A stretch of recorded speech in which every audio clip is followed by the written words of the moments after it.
नमस्कार। स्वागत है आपका सुनो कहानी में। अगला भाग सुनने से पूर्व मेरा आपसे अनुरोध है कि आप पहले के भाग जरूर सुन के आएं, उसके बाद ही अगला भाग सुने। तो चलिए कहानी में आगे की ओर चलते हैं। भाग 26। देहातों में साल के 6 महीने किसी न किसी उत्सव में ढोल मजीरा बजता रहता है। होली के 1 महीने पहले से 1 महीना बाद तक फाग उड़ती है।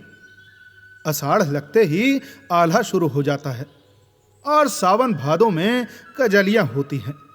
कजलियों के बाद रामायण गान होने लगता है। सेमरी भी अपवाद नहीं है। महाजन की धमकियां और कारिंदे की गोलियां इस समारोह में बाधा नहीं डाल सकती। घर में अनाज नहीं है, देह पर कपड़े नहीं है, गांठ में पैसे नहीं है, कोई परवाह नहीं। जीवन की आनंद वृत्ति तो दबाई नहीं जा सकती ना। अब हंसे बिना तो जिया नहीं जा सकता। यहां होली में गाने बजाने का मुख्य स्थान नोखे राम की चौपाल थी। वहीं भंग बनती थी, वहीं रंग उड़ता था, वहीं नाच होता था। इस उत्सव में कारिंदा साहब के 10-5 रुपए खर्च हो जाते थे। अब और किसमें यह सामर्थ्य था कि अपने द्वार पर जलसा कराता। लेकिन अब की गोबर ने गांव के नवयुवकों को अपने द्वार पर खींच लिया है और नोखे राम की चौपाल खाली पड़ी हुई है। गोबर के द्वार पर भंग घुट रही है, पान के बीड़े लग रहे हैं, रंग घोला जा रहा है, फर्श बिछा हुआ है, गाना हो रहा है और चौपाल में सन्नाटा छाया हुआ है। भंग रखी हुई है, पीसे कौन? ढोल मजीरा सब मौजूद है, पर गाए कौन? जिसे देखो गोबर के द्वार की ओर दौड़ा चला जा रहा है। यहां भंग में गुलाब जल और केसर और बादाम की बहार है। हाँ, शेर भर बादाम गोबर खुद लाया। पीते ही चोला तर हो जाता है। अरे आंखें खुल जाती हैं भैया।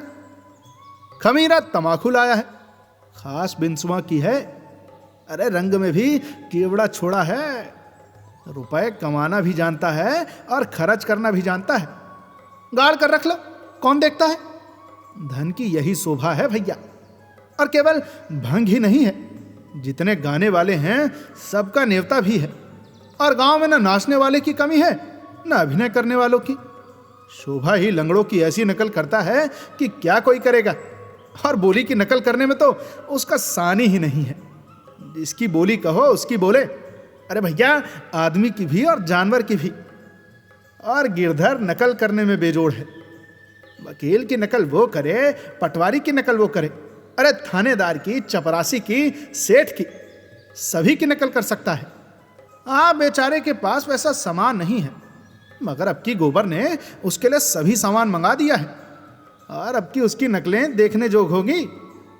यह चर्चा इतनी फैली कि सांझ से ही तमाशा देखने वाले जमा होने लगे। आसपास के गांवों से दर्शकों की टोलियां आने लगी। 10 बजते बजते 3-4 हजार आदमी जमा हो गए।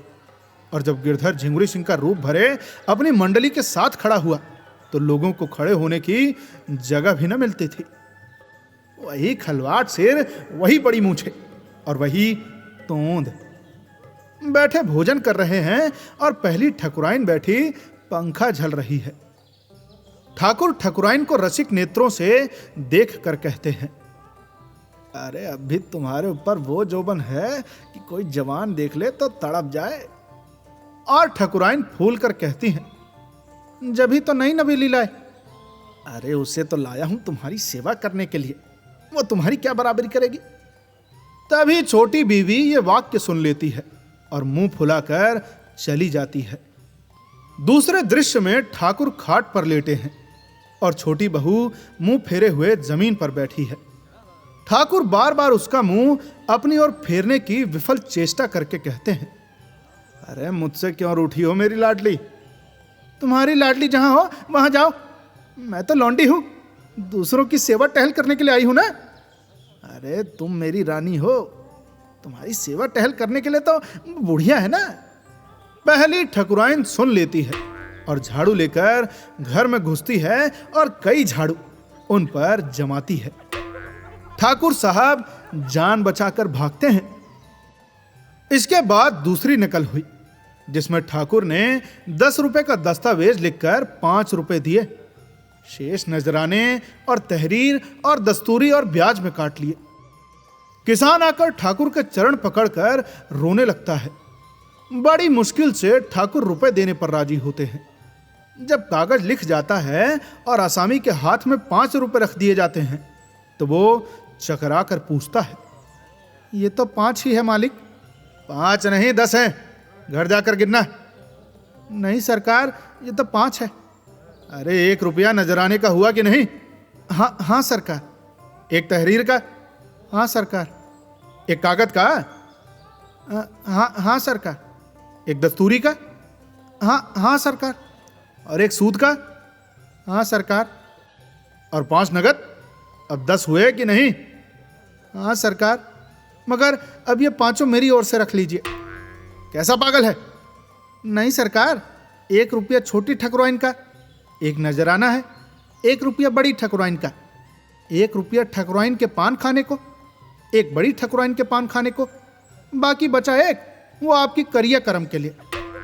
इसी तरह नोखे राम और पटेश्वरी और दाता दीन की बारी बारी से सबकी खबर ली गई। और फप्तियों में चाहे कोई नयापन न हो और नकलें पुरानी हो, लेकिन गिरधारी का ढंग ऐसा हास्यजनक था कि दर्शक इतने सरल हृदय थे कि विवाद की बात में भी हंसते थे। रात भर भंडैती होती रही और सताए हुए दिल कल्पना में प्रतिशोध पाकर प्रसन्न होते रहे। आखिरी नकल समाप्त हुई तो कौवे बोल रहे थे। सवेरे होते ही जिसे देखो उसी की जबान पर वही रात के गाने, वही नकल, वही फिक्रे। मुखिए तमाशा बन गए।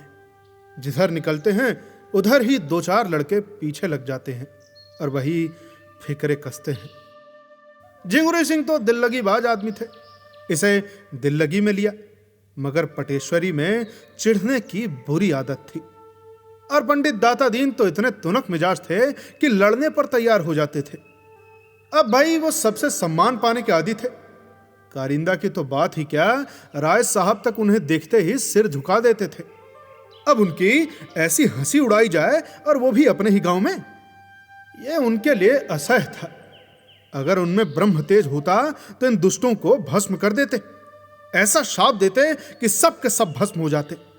लेकिन इस कलयुग में शाप का असर ही जाता रहा, इसलिए उन्होंने कलयुग वाला हथियार निकाला। होरी के द्वार पर आए और आंखें निकाल कर बोले, क्या आज भी तुम काम करने न चलोगे होरी? अरे अब तो तुम अच्छे हो गए, मेरा कितना हरज हो गया ये तुम नहीं सोचते। गोबर देर से सोया था, अभी अभी उठा था और आंखें मलता हुआ बाहर आ रहा था कि दाता दीन की आवाज कान में पड़ी। पालागन करना तो दूर रहा, उल्टा और हैकड़ी दिखाकर बोला, अब वो तुम्हारी मजूरी ना करेंगे, हमें अपनी ऊख भी तो बोनी है। दाता दीन ने सुरती फांकते हुए कहा, काम कैसे नहीं करेंगे, साल के बीच में काम नहीं छोड़ सकते। अरे जेठ में छोड़ना हो तो छोड़ दें, करना हो करें, उसके पहले नहीं छोड़ सकते। गोबर ने जम्हाई लेकर कहा, उन्होंने तुम्हारी गुलामी नहीं लिखी है। जब तक इच्छा थी काम किया, अब नहीं इच्छा है नहीं करेंगे, इसमें कोई जबरदस्ती नहीं कर सकता। तो होरी काम नहीं करेंगे ना, तो हमारे रुपये सूद समेत दे दो। 3 साल का सूद होता है 100 रुपया, असल मिलाकर 200 होते हैं। हमने समझा था 3 रुपये महीने सूद में काटते जाएंगे, लेकिन तुम्हारी इच्छा नहीं है तो मत करो, मेरे रुपए दे दो। धन्ना सेठ बनते हो तो धन्ना सेठ का काम करो। होरी ने दाता दीन से कहा, तुम्हारी चाकरी से मैं कब इनकार करता हूं महाराज, लेकिन हमारी ऊख भी तो बोने को पड़ी है। गोबर ने बाप को डांटा, कैसी चाकरी और किसकी चाकरी, यहां कोई किसी का चाकर नहीं, सभी बराबर हैं। अच्छी दिल लगी है, किसी को 100 रुपए उधार दे दिए और उससे सूद में जिंदगी भर काम लेते रहे, मूल ज्यों कहते हो। अरे ये महाजनी नहीं है, खून चूसना है। तो रुपए दे दो भैया, लड़ाई कहाँ की है। मैं आने रुपये ब्याज लेता हूं, मगर तुम्हें गांव घर का समझकर आधा आने रुपये पर दिया था। हम तो 1 रुपया सैकड़ा देंगे, इससे 1 कौड़ी बेसी नहीं। तुम्हें लेना हो तो लो, नहीं अदालत से ले लेना। 1 रुपया सैकड़े ब्याज कम नहीं होता। मालूम होता है रुपया की गर्मी हो गई है। गर्मी उन्हें होती है जो 1 के 10 लेते हैं। हम तो मजूर हैं, हमारी गर्मी पसीने के रास्ते बह जाती है। मुझे खूब याद है, तुमने बैल के लिए 30 रुपए दिए थे, उसके 100 हुए और अब 100 के 200 हो गए। इसी तरह तुम लोगों ने किसानों को लूट लूट कर मजूर बना डाला और आप उनकी जमीन के मालिक बन बैठे। 30 के 200, अरे कुछ हद है। कितने दिन हुए होंगे दादा? होरी ने कातर कंठ से कहा। यही 8-9 साल हुए होंगे। गोबर ने छाती पर हाथ रखकर कहा। 9 साल में 30 के 200? 1 रुपए के हिसाब से कितना होता है? उसने जमीन पर एक ठिकरे से हिसाब लगाते हुए कहा। 10 साल में 36 रुपए होते हैं, असल मिलाकर 66। अरे मैं कहता हूं उसके 70 रुपए ले लो, इससे बेसी मैं 1 कौड़ी न दूंगा। दाता दीन ने होरी को बीच में डालकर कहा। अरे सुनते हो होरी गोबर का फैसला? मैं अपने 200 छोड़ के 70 ले लूं, नहीं अदालत करूं? अरे इस तरह का व्यवहार हुआ तो कै दिन संसार चलेगा? और तुम बैठे सुन रहे हो। मगर ये समझ लो, मैं ब्राह्मण हूं, मेरे रुपए हजम करके तुम चैन न पाओगे। जाओ, मैंने ये 70 रुपए भी छोड़े और अदालत भी न जाऊंगा। अगर मैं ब्राह्मण हूं तो पूरे 200 रुपए लेकर दिखा दूंगा और तुम मेरे द्वार पर आओगे और हाथ बांध कर दोगे। दाता दीन झल्लाए हुए लौट पड़े। गोबर अपनी जगह बैठा रहा, मगर होरी के पेट में धर्म की क्रांति मची हुई थी। अगर ठाकुर या बनिए के रुपए होते तो उसे ज्यादा चिंता न होती, लेकिन ब्राह्मण के रुपए? उसकी एक पाई भी दब गई तो हड्डी तोड़कर निकलेगी। भगवान न करे कि ब्राह्मण का कोप किसी पर गिरे। वंश में कोई चुल्लू भर पानी देने वाला और घर में दिया जलाने वाला भी नहीं रहता। उसका धर्म भीरु मन त्रस्त हो उठा। उसने दौड़कर पंडित जी के चरण पकड़ लिए और आर्त स्वर में बोला, महाराज महाराज, जब तक मैं जीता हूं तुम्हारी एक एक पाई चुकाऊंगा। लड़के की बातों पर मत जाओ, मामला तो हमारे तुम्हारे बीच में हुआ है, वो कौन होता है? दाता दीन जरा नरम पड़े। जरा इसकी जबरदस्ती देखो, कहता है 200 रुपए के 70 लो या फिर अदालत जाओ। अरे अभी अदालत की हवा नहीं खाई है, जब ही एक बार किसी के पाले पड़ जाएंगे तो फिर ये ताव ना रहेगा। 4 दिन शहर में क्या रहे, ताना सा हो गए। मैं तो कहता हूं महाराज, मैं तुम्हारी एक एक पाई चुकाऊंगा, तो कल से हमारे यहां काम करने आना पड़ेगा।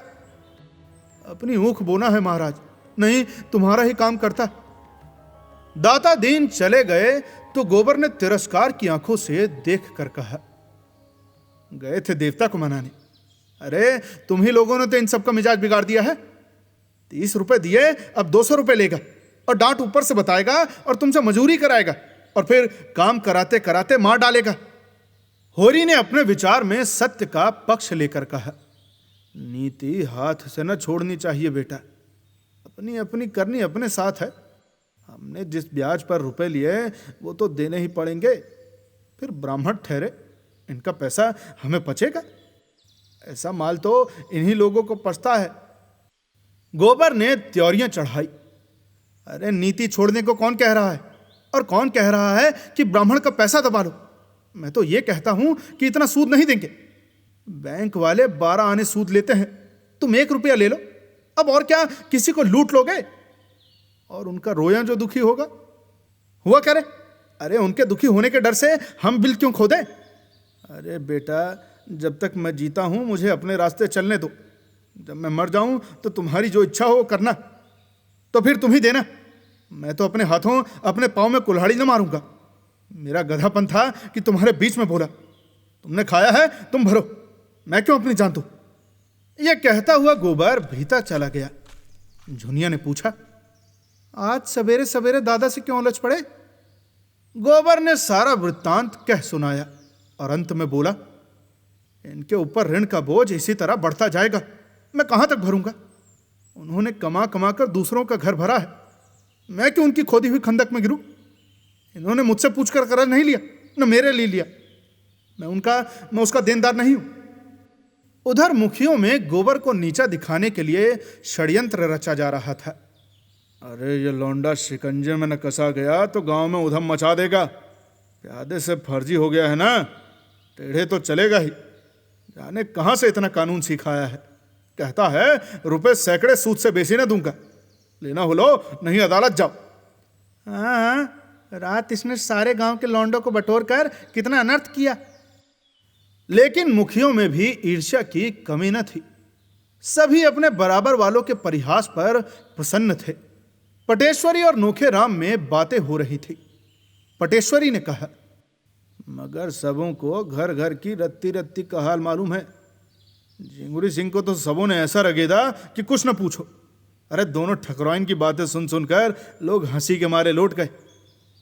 नोखे राम ने ठट्ठा मारकर कहा, अरे मगर नकल सच्ची थी। अरे मैंने कई बार उनकी छोटी बेगम को द्वार पर खड़े लौंडों से हंसी करते देखा है। और बड़ी रानी भी तो, वो तो काजल और सिंदूर और महावर लगाकर जवान बनी रहती है। अरे दोनों में रात दिन छिड़ती रहती है। झुमरी पक्का बेहया है, कोई दूसरा होता तो पागल हो जाता। अच्छा सुना कि तुम्हारी बड़ी भद्दी नकल की, चमरिया के घर में बंद करके पिटवाया। अरे मैं तो बच्चा पर बकाया लगान का दावा करके ठीक कर दूंगा। वो भी क्या याद करेंगे कि किसी से पाला पड़ा था। लेकिन लगान तो उसने चुका दिया है ना। लेकिन रसीद तो मैंने नहीं दी। सबूत क्या है कि लगान चुका दिया। और यहाँ कौन हिसाब किताब देखता है। आज ही प्यादा भेजकर बुलाता हूं। होरी और गोबर दोनों ऊख बोने के लिए खेत सींच रहे थे। अब की ऊख की खेती होने की आशा तो थी नहीं, इसलिए खेत परती पड़ा हुआ था। अब जब बैल आ गए हैं तो ऊख क्यों ना बोई जाए। मगर दोनों जैसे 36 बने हुए थे, न बोलते थे न ताकते थे।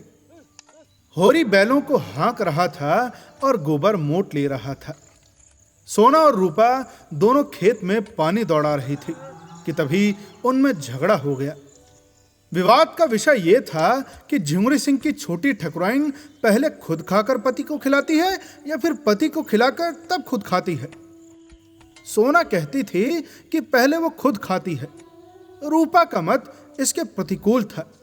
रूपा ने जिरह की, अगर वो पहले खाती है तो क्यों मोटी नहीं है। ठाकुर क्यों मोटे हैं। अगर ठाकुर उन पर गिर पड़े तो ठकुराइन पिस जाए। सोना ने प्रतिवाद किया, तू समझती है अच्छा खाने से लोग मोटे हो जाते हैं। अच्छा खाने से लोग बलवान होते हैं, मोटे नहीं होते। मोटे होते हैं घास पात खाने से। तो ठकुराइन ठाकुर से बलवान है और क्या। अभी उस दिन दोनों में लड़ाई हुई तो ठकुराइन ने ठाकुर को ऐसा ढकेला कि उनके घुटने फूट गए। तो तू भी पहले आप खाकर तब जीजा को खिलाएगी और क्या। अम्मा तो पहले दादा को खिलाती हैं, तभी तो जब देखो दादा तब डांट देते हैं। मैं बलवान होकर अपने मर्द को काबू में रखूंगी। तेरा मर्द तुझे पीटेगा, तेरी हड्डी तोड़ कर रख देगा। रूपा रुआंसी होकर बोली, क्यों पीटेगा। मैं मार खाने का काम ही नहीं करूंगी। अरे वो कुछ न सुनेगा। तूने जरा भी कुछ कहा और वो मार चलेगा। मारते मारते तेरी खाल उधेड़ लेगा। रूपा ने बिगड़कर सोना की साड़ी दांतों से फाड़ने की चेष्टा की और असफल होने पर चुटकियां काटने लगी। सोना ने और चिढ़ाया, अरे वो तेरी नाक भी काट लेगा। इस पर रूपा ने बहन को दांत से काट खाया।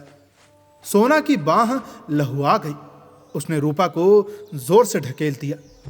वो गिर पड़ी और उठकर रोने लगी। सोना भी दांतों के निशान देखकर रो पड़ी।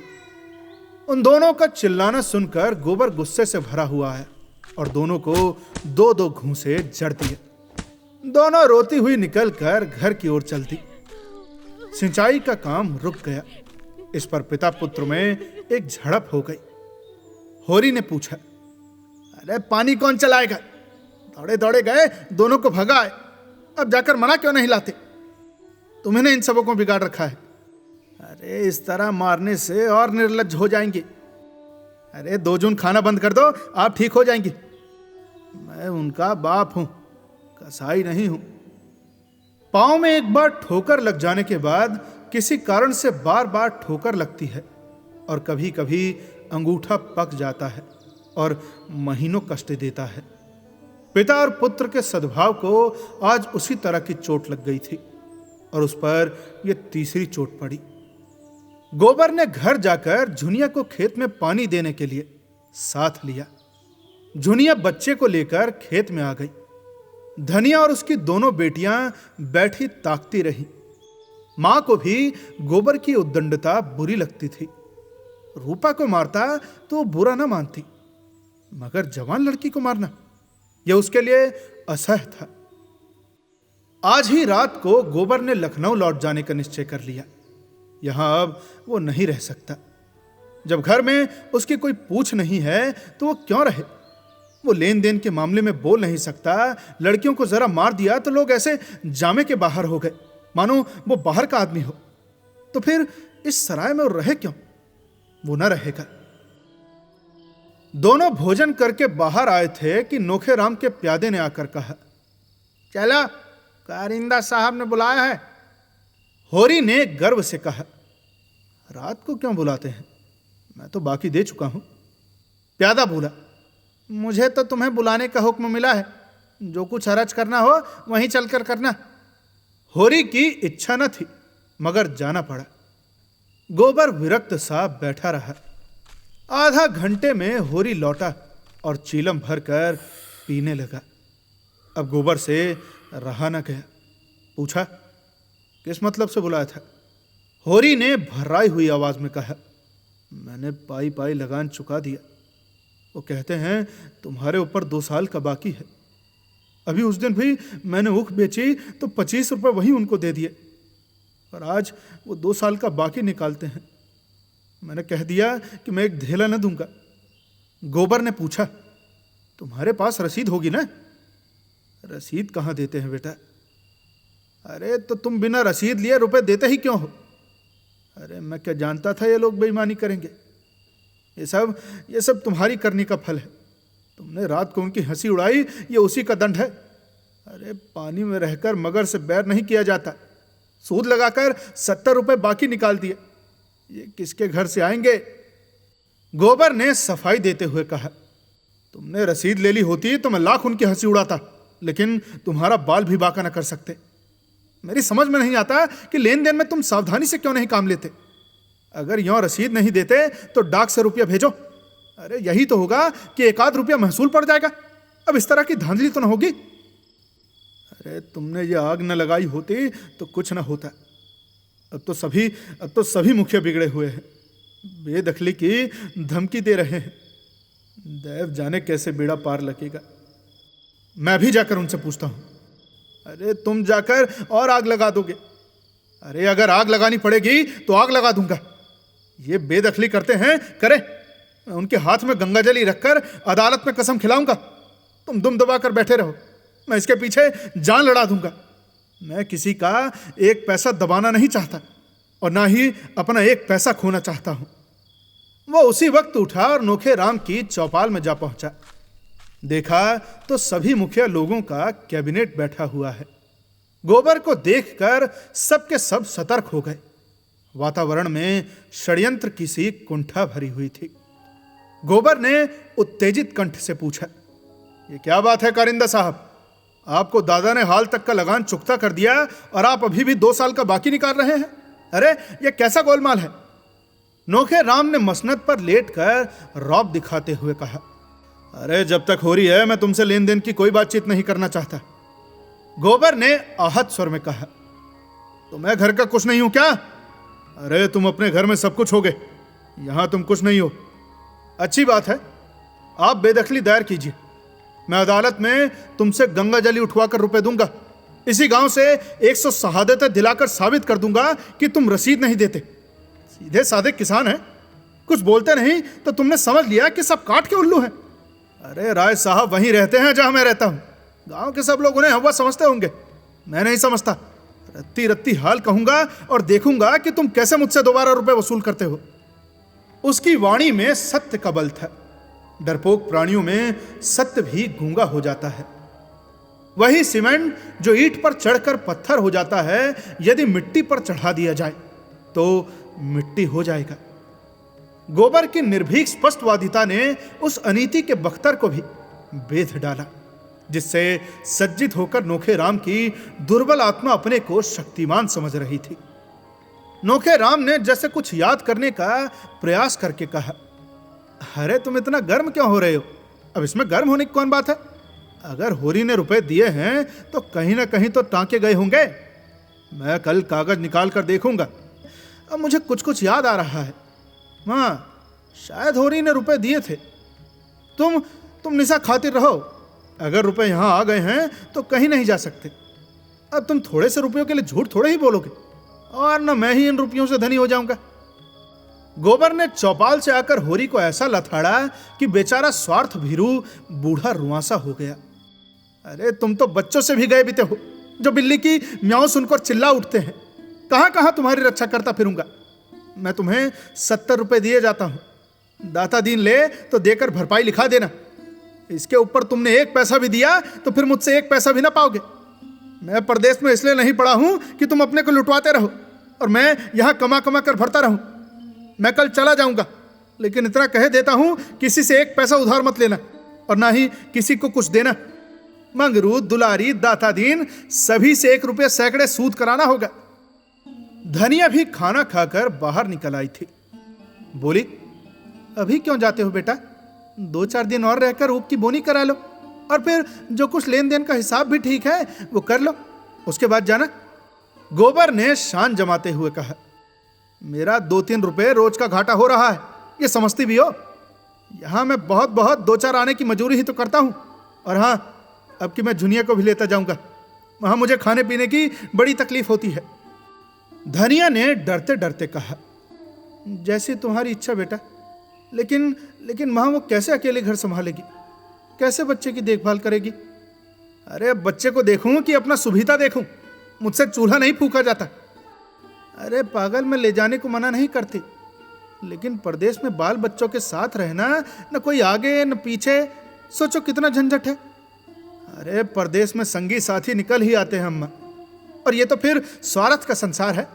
जिसके साथ 4 पैसे का गम खाओ वही अपना है। खाली हाथ तो माँ बाप भी नहीं पूछते। धनिया कटाक्ष समझ गई। उसके सिर से पांव तक आग लग गई।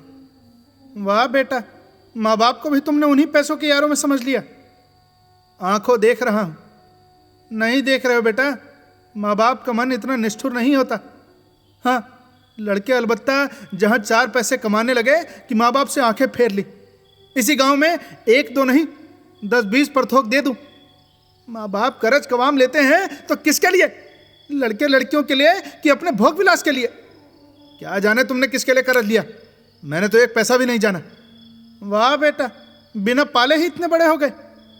अरे पालने में तुम्हारा क्या लगा? जब तक बच्चा था दूध पिला दिया, फिर लवारिस की तरह छोड़ दिया। जो सबने खाया वही मैंने खाया। मेरे लिए कोई दूध नहीं आता था और ना ही कोई मक्खन बंधा था। और अब तुम भी चाहती हो और दादा भी यही चाहते हैं कि मैं सारा कर्जा चुकाऊं, लगान दूं, लड़कियों का ब्याह करूं, जैसे मेरी जिंदगी तुम्हारा देना भरने के लिए है। अरे मेरे भी तो बाल बच्चे हैं। धनिया सन्नाटे में आ गई। एक क्षण में उसके जीवन का मृदु स्वप्न जैसे टूट गया। अब तक वो मन में प्रसन्न थी कि अब उसका दुख दारिद्र सब दूर हो गया। जब से गोबर घर आया, उसके मुख पर हास की एक छटा खिली रहती थी। उसकी वाणी में मृदुता और व्यवहारों में उदारता आ गई थी। भगवान ने उस पर दया की है तो उसे सिर झुकाकर चलना चाहिए। भीतर की शांति बाहर सौजन्य बन गई थी। ये शब्द तपते हुए बालू की तरह हृदय पर पड़े और चने की भांति सारे अरमान झुलस गए। उसका सारा घमंड चूर चूर हो गया। इतना सुन लेने के बाद अब जीवन में क्या रस रह गया है? जिस नौका पर बैठकर इस जीवन सफर को पार करना चाहती थी वो तो टूट गई थी, तो फिर किस सुख के लिए जिए? लेकिन नहीं, उसका गोबर इतना स्वार्थी नहीं है। उसने कभी मां की बात का जवाब नहीं दिया, कभी किसी बात के लिए जिद नहीं की। जो कुछ रूखा सूखा मिल गया वही खा लेता था। वही भोला भाला शील स्नेह का पुतला आज क्यों ऐसी दिल तोड़ने वाली बातें कह रहा है? उसकी इच्छा के विरुद्ध तो किसी ने कुछ नहीं कहा। माँ बाप दोनों ही उसका मुंह जोते रहते हैं। उसने खुद ही लेन देन की बात चलाई। नहीं, उससे कौन कहता कि तू माँ बाप का देना चुका। माँ बाप के लिए यही क्या कम सुख है कि वो इज्जत आबरू के साथ भले मानसों की तरह कमाता खाता है। उससे कुछ हो सके तो माँ बाप की मदद कर दे, नहीं हो सकता तो माँ बाप उसका गला न दबाएंगे। जुनिया को ले जाना चाहता है तो खुशी से ले जाए।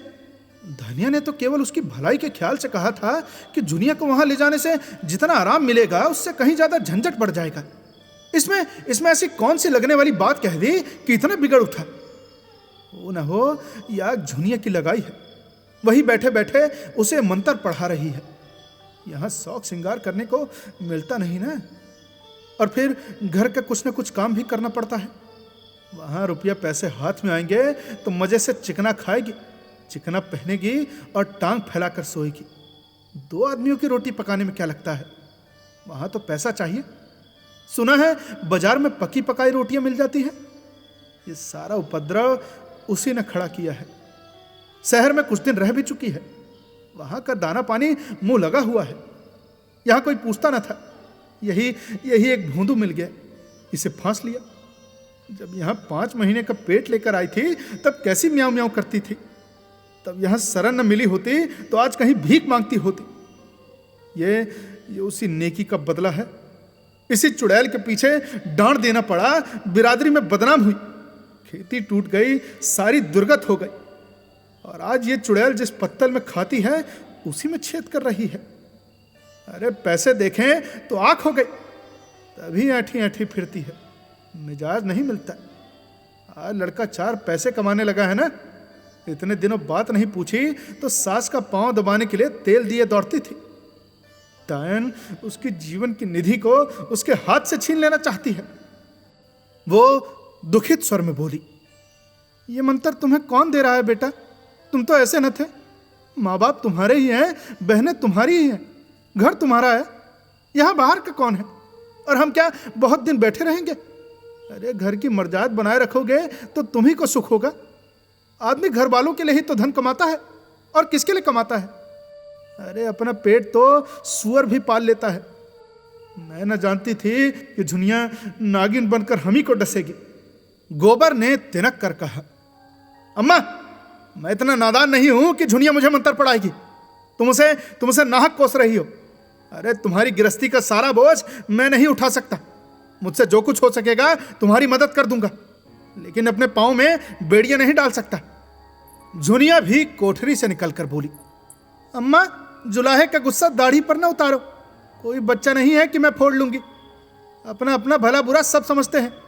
आदमी इसलिए नहीं जन्म लेता कि सारी उम्र तपस्या करते रहे और एक दिन खाली हाथ मर जाए।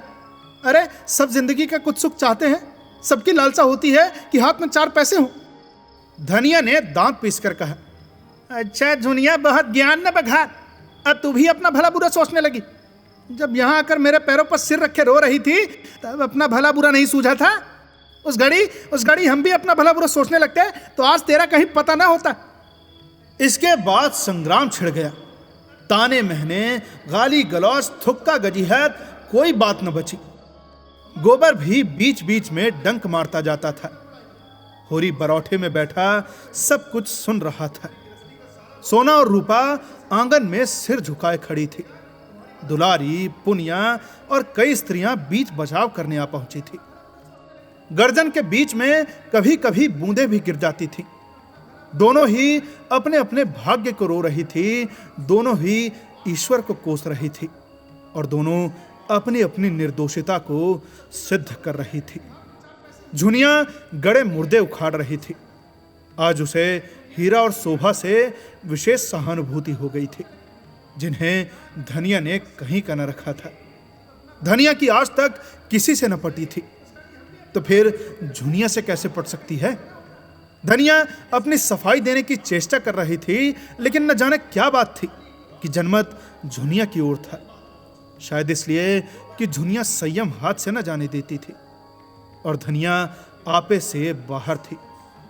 शायद इसलिए भी कि जुनिया कमाऊ पुरुष की स्त्री थी और उसे प्रसन्न रखने में ज्यादा मसलहत थी। तभी होरी ने आंगन में आकर कहा, मैं तेरे पांव पड़ता हूं धनिया, चुप रह, मेरे मुंह में खालिक मत लगा। हाँ, अभी अगर तेरा मन न भरा हो तो और सुन, धनिया फुंकार मारकर उधर दौड़ी। तुम भी मोटी डाल पकड़ने चले, मैं ही दोषी हूं। ये तो मेरे ऊपर फूल बरसा रही है ना। संग्राम का क्षेत्र बदल गया। अरे जो छोटों के मुंह लगे वो छोटा। धनिया किस तर्क से झुनिया को छोटा मान ली। होरी ने व्यथित कंठ से कहा, अच्छा वो छोटी नहीं बड़ी सही। अरे जो आदमी नहीं रहना चाहता कि उसे बांध कर रखेगी। माँ बाप का धर्म है लड़के को पाल पोस कर बड़ा कर देना, वो हम कर चुके। उनके हाथ पांव हो गए हैं, अब तू क्या चाहती है मैं दाना चारा लाकर खिलाएं? अरे माँ बाप का धर्म सोलहो आना लड़कों के साथ है, लड़कों का माँ बाप के साथ एक आना भी धर्म नहीं है। अरे जो जाता है उसे आशीष देकर विदा कर दे। हमारा तो भगवान मालिक है रे, जो कुछ भोगना बदा है भोगेंगे। अरे 47 साल इसी तरह रोते धोते कट गए, 10-5 साल और हैं, ये भी यूं ही कट जाएंगे। उधर गोबर जाने की तैयारी कर रहा था। इस घर का पानी भी उसके लिए हराम है। माता होकर जब उसे ऐसी ऐसी बातें कहें तो अब वो उसका मुंह भी न देखेगा। देखते ही देखते उसका बिस्तर बंधा गया। झुनिया ने भी चुंदरी पहन ली। चुन्नू भी टॉप और फ्रॉक पहनकर राजा बन गया। होरी ने आर्द्र कंठ से कहा, बेटा तुमसे कुछ कहने का मुंह तो नहीं है, लेकिन कलेजा नहीं मानता। क्या जरा जाकर अपनी अभागिन माता के पांव छू लोगे तो कुछ पूरा होगा। अरे जिस माता की कोख से जन्म लिया और जिसका रक्त पीकर पले हो, उसके साथ इतना भी नहीं कर सकते। गोबर ने मुंह फेर कर कहा, मैं उसे अपनी माता नहीं समझता।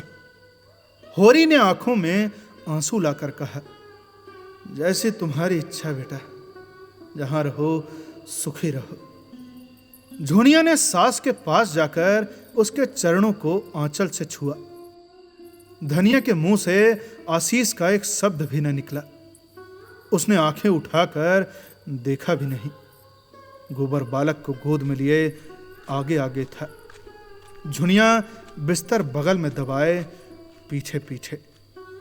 एक चमार का लड़का संदूक लिए था। गांव के कई स्त्री पुरुष गोबर को पहुंचाने गांव के बाहर तक आए और धनिया बैठी रो रही थी, जैसे कोई उसके हृदय को आरे से चीर रहा हो। उसका मातृत्व उस घर के समान हो रहा था जिसमें आग लग गई हो और सब कुछ भस्म हो गया हो।